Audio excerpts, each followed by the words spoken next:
दिल थाम के बैठिए। अली जनाब शब्बीर अहमद अंसारी के साहब की बारी है और आप जानते हैं शब्बीर नाम में संघर्ष का। अल्लाह ताला उनकी उम्र में दराज करे और हम सबको उनके नक्श कदम पर चलने की तौफीक फरमाए। 78 साल का जवान हमारे सामने आ रहा है और मैं समझता हूँ कि आप उनकी बात को गृह में बांध के ले आएंगे और किसी बात को फरामोश नहीं करेंगे। शब्बीर अहमद अंसारी साहब।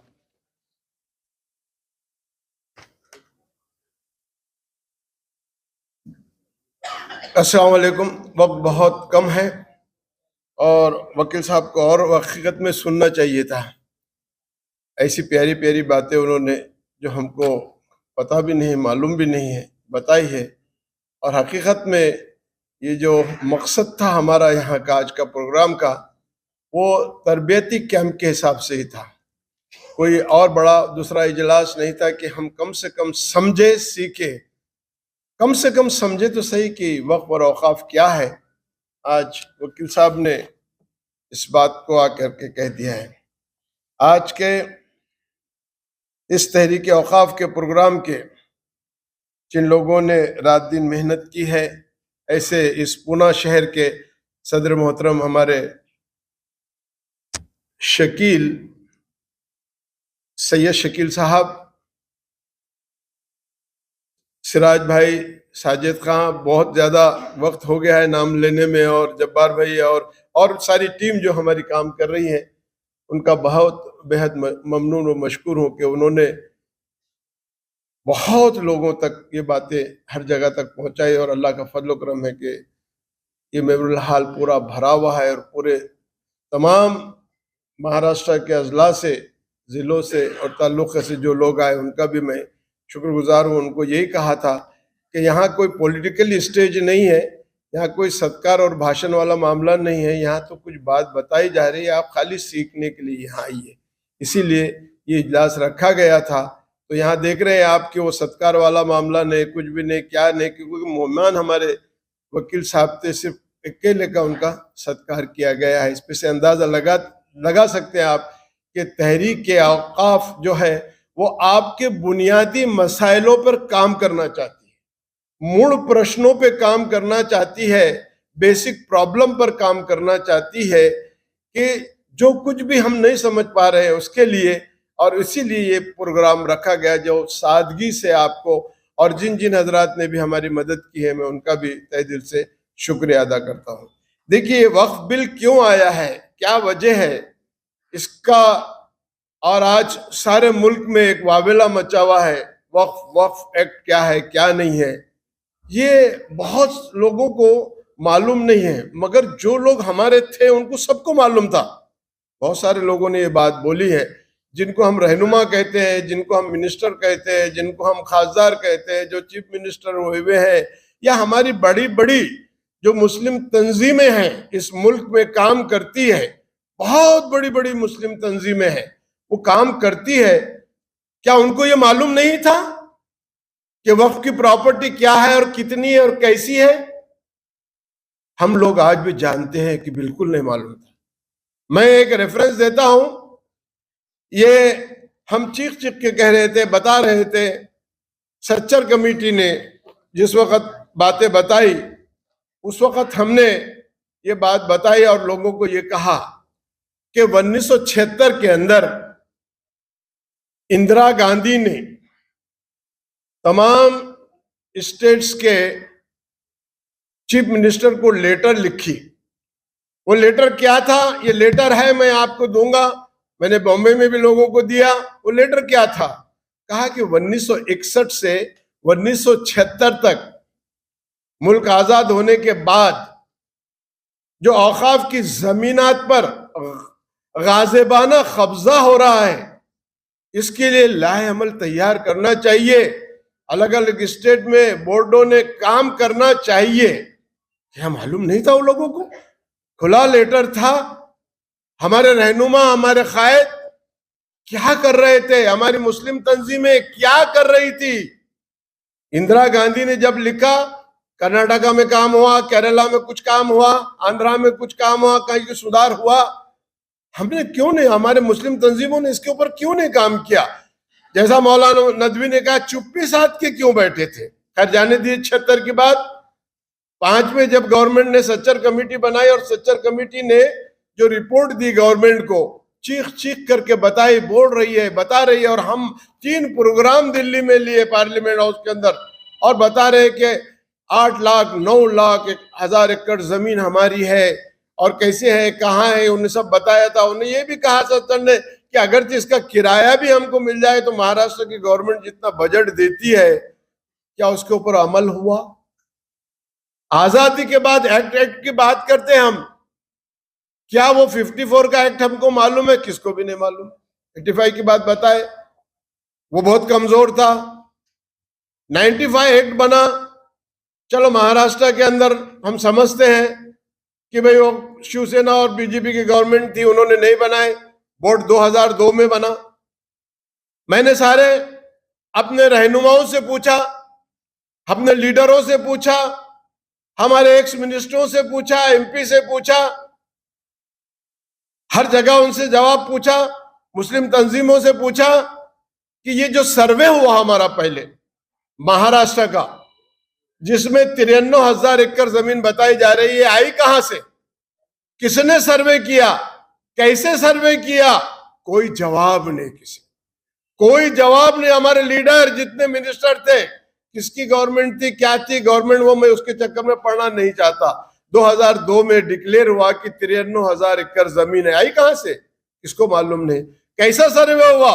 किसको मालूम नहीं, कुछ मालूम नहीं। पहला बोर्ड बना, बोर्ड का चेयरमैन बना, चेयरमैन मुसलमान जान दे देगा, लेकिन उससे कोई पेपर मांगेंगे ना तो पेपर नहीं उसके पास में। देख लो अभी केवाईसी चक्कर में मिसाल अल्लाह बताता है, अल्लाह ताला बार बार तुमको बताता है, पलटना झपटना, झपट कर पलटना है लहू गर्म रखने का एक बहाना। तुमको मौका दे रहा, छूट दे, तुम दौड़ो भागो, तुम अपने खून को जो है गरमाओ। फिर तुमको बार बार समझा जा रहा है एनआरसी से आने वाला है। छोटी मिसाल दिखा आपको केवाईसी लाडली बहन की। हमारे मस्जिद में कोई डॉक्यूमेंटेशन नहीं है, मस्जिद में रिकॉर्ड नहीं है, पुरानी मस्जिदें 400 साल की।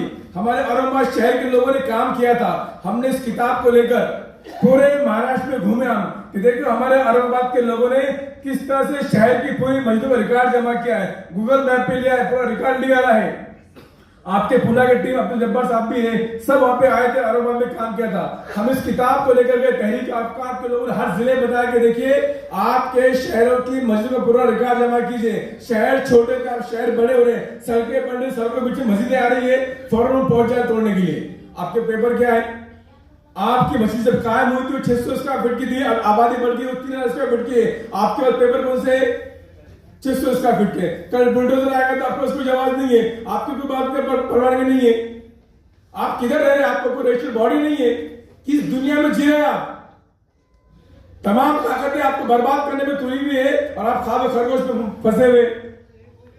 औकाफ से आपको इतना फायदा मिल सकता, सुप्रीम कोर्ट के ऑर्डर है कि बेवाओं को वहां से पेंशन दी जाए।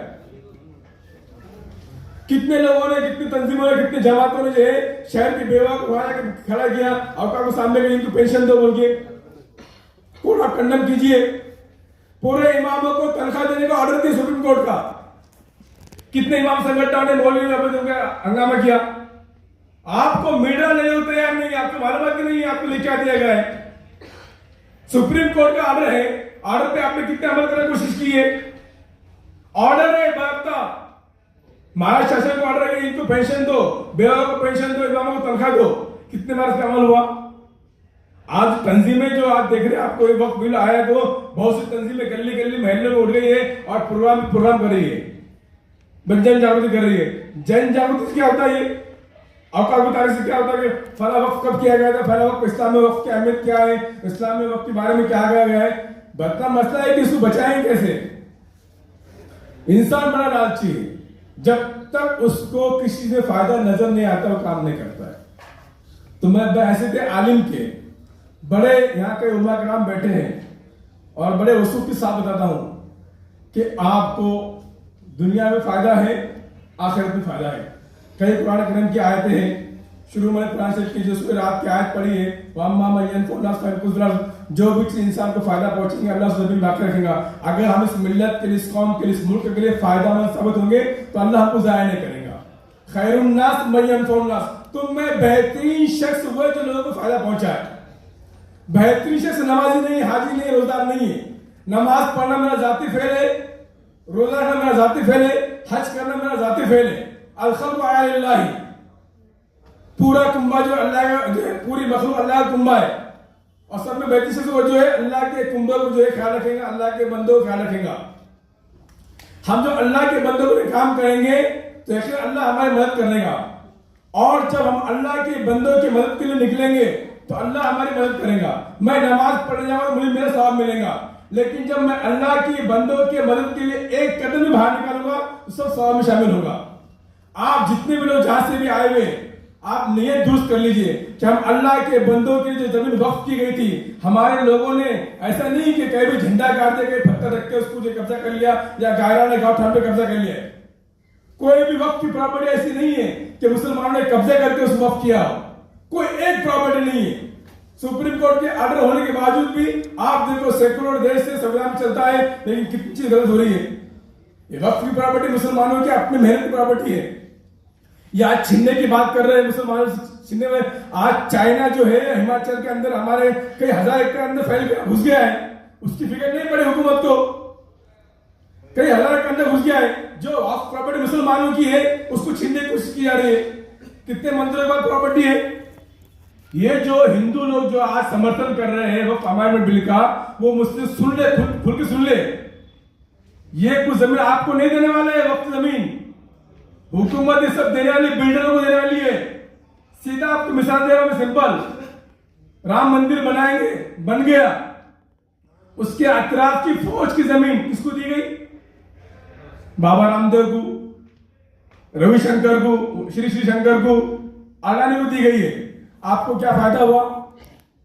आज जो आप यूट्यूब पे देखिए, लाखों वीडियो है जहर उगलते हुए मुसलमानों के औकात के प्रॉपर्टी सिलसिले में।